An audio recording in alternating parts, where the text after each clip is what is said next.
जगद्गुरु संत तुकाराम महाराज की जय. आज ऐकूया परमपूज्य स्वामी माधवानंद यांनी लिहिलेल्या संत तुकारामांच्या निवडक अभंगातून दिव्यत्वाचा संस्पर्श या पुस्तकातील प्रवचन 4 योगज्ञानी तुकाराम, त्याचा भाग 9. नाम ध्यान योग.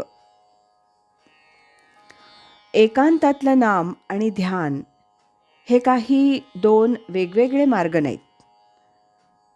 तुकारामांनीही या 2 गोष्टी कधी वेगवेगळ्या केल्या नाहीत. योग काय आहे हे समजून घेतलं आणि साधना करण्यासाठी नाम हेच साधन केलं.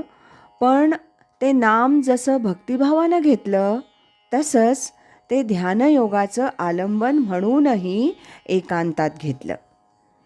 त्यांनी जर असं केलं नसतं तर ते असं म्हणालेच नसते की ध्यानी ध्याता पंढरी राया, मनासहित पालटे काया, येथे बोला कैसी उरी, माझे मी पण झाला हरी. चित्ती चैतन्यी पडता मिठी, दिसे हरिरूप अवघी सृष्टी. तुका म्हणे सांगो काय, एकाएकी वृत्ती हरिमय. मनासहित काया पालटून जाते. शब्दांची काही आवश्यकता राहत नाही. माझा मी ही हरी झाला म्हणजे आता मी वेगळा राहिलो नाही, परमेश्वराशी एकरूप झालो.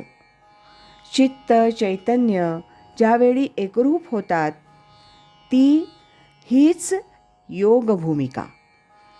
एकनाथ महाराजांनी सुद्धा असंच म्हटलं आहे. अवघेची त्रैलोक्य आनंदाचे आता, चरणी जगन्नाथा ठेले चित्त.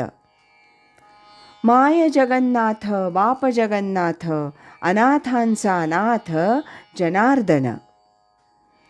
एका जनार्दनी एकपणे उभा, चैतन्याची शोभा शोभलीसे. वृत्ती कुठून उठते? मनातून उठते.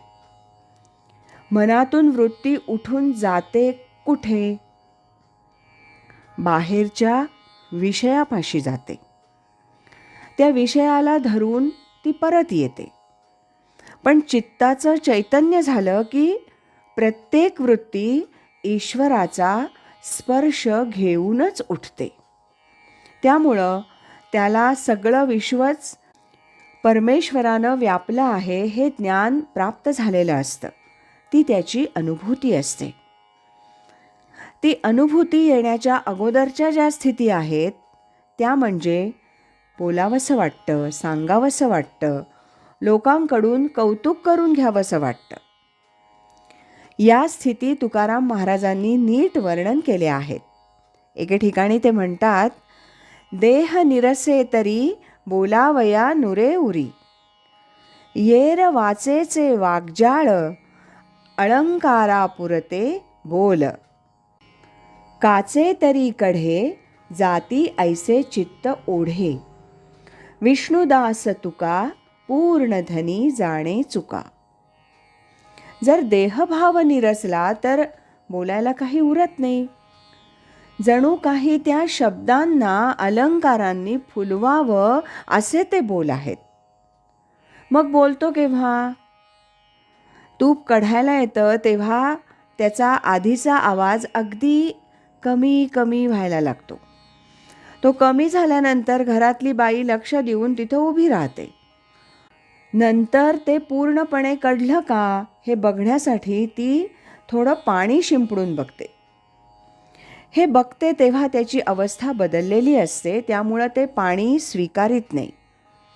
अशा रीतीनं शुद्ध झालेलं मन अशुद्ध काहीही स्वीकारत नाही, फेकून देतं. पण जोपर्यंत ते कढत असतं तोपर्यंत अशुद्धी चालते आणि आवाजही तोवरच येतो. जे अर्धवट अवस्थेत असतात ते परमार्थासंबंधी फार बोलतात. कच्चं तूप कढत राहतं तसं. परमार्थात शांती हे ज्ञानाचं लक्षण आहे. हा पूर्ण झाला की नाही ते धनी परमात्मा जाणतो. परमार्थ हा अगदी सूक्ष्म विषय आहे. जेव्हा आपल्याकडे सांगण्याची भूमिका येईल त्यावेळी सर्व आपोआप सांगितलं जाईल, पण तसं होत नाही. माणसाला थोडं काही यायला लागलं की सांगावंसं वाटायला लागतं. जे जे आपणासी ठावे ते ते इतरांशी सांगावे, शहाणे करून सोडावे अवघेजन, असं समर्थांनी म्हटलंय. इतरांना शहाणं करायचं तर त्यासाठी प्रथम आपण शहाणं व्हायला पाहिजे की नको? पहिल्यांदा स्वतःला अनुभव यायला पाहिजे. इतरांना सांगताना पूर्ण ज्ञान झाल्यावरच सांगावं असा याचा अर्थ नाही, पण किमान आपण फार शहाणे झालो आहोत असं समजू नये. सांगणं, प्रतिपादन ही साधना समजावी. त्यासाठी स्वाध्याय करावा आणि त्याचबरोबर नाम, ध्यान ही अंतरंग साधना सोडू नये. साधनेतून अनुभव यायला लागले आणि अनुभवाच्या भूमिकेतून बोलायला लागलं की त्या बोलण्याला एक विशेष सामर्थ्य प्राप्त होत असतं. तशा प्रकारचं सामर्थ्य सर्व संतांमध्ये होतं. ते सूक्ष्मपणानं सांगूही शकत असत. एकदा एका मठात चिदानंद रूप शिवोहम शिवोहम मोठ्या सुरात चालू होतं. तिथं अशी साधना तासनतास चालू होती. एकदा सहज अंबुराव महाराज त्या मठात गेले. ती साधना पाहिल्यावर त्यांनी त्या मठाधिपतींना विचारलं की शिवोहम शिवोहम असं मोठ्यानं म्हणण्यानं शिवोहम ही स्थिती प्राप्त होईल का? ते प्रामाणिक असल्यामुळं त्यांच्या हे लक्षात आलं की असं करून प्राप्त होत नाही. तरी त्यांनी ते मान्य न करता, तुमच्या गाडीची वेळ झाली, तुम्ही आता चला, असं म्हणून अंबुराव महाराजांना निरोप दिला. अशी साधना करून ज्ञान प्राप्त होत नाही. चिदानंद रूप शिवोहम शिवोहम ही अनुभूती आहे, पण महावाक्य उपदेश भला, परी त्याचा जप नाही बोलिला, तेथीचा तो विचारची केला, पाहिजे साधके, असं समर्थांनी स्पष्ट म्हटलंय. ज्ञानी पुरुषाला सहज समजतं की ही उपासना कशी चालली आहे नि याला कुठे नेणार आहे. अशी उपासना हा एक प्रकारचा जडत्वाचा भाग आहे. अशा प्रकारांनी मनाला बरं वाटतं का? तर इतर काही करायला नको, नवीन काही करायला नको असतं. अशा प्रकारची जी अवस्था त्याला जडत्व असं म्हणतात. प्रत्येक वस्तू आपली जी स्थिती असेल त्या स्थितीत राहण्याचा प्रयत्न करते. ती जर गतीमध्ये असेल तर तिची जी गती असते त्या गतीत राहण्याचा ती प्रयत्न करते.